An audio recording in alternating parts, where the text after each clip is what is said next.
Silvestr Ruskovský už rokami pestuje žemne jahody i cesnok, a pred 3 rokami nadumol sadziť bundavi, perše na pol, potom na jednim hoľtu. U toho roku sme isto friško predali holt, zato sme povekšali teraz na 2 holty. Znači predávame, nemáme odredzenú ugovorenu nikomu, ale už volajú, bo sme dali na interneta, už volajú isto i ešte väčšie količiny sú.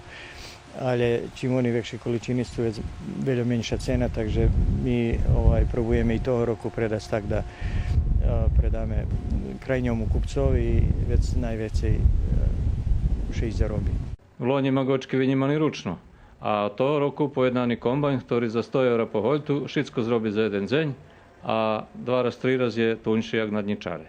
Ivec je isto zarobený, znači s rednikami, každý deň, ne znam, ja to skoro mešac dní treba da še vybera, abo jak. A tak za jeden deň príde, vybere, već je popakuje. Mi to ti magočki, znači nije sušime daculjem, co za seme ohabic i to ti golici za co beru za prostatu, za tak co sirovi jedza. Magočke še z najväčšej časti tako zmarzaju i tako predavaju, a keď kupec chce osušeni, vynímajú še zo zmarzľaka i osuša. Meso i skora bundava ostávaju na polju i slúže jak hnoj za šľidujúcu kultúru.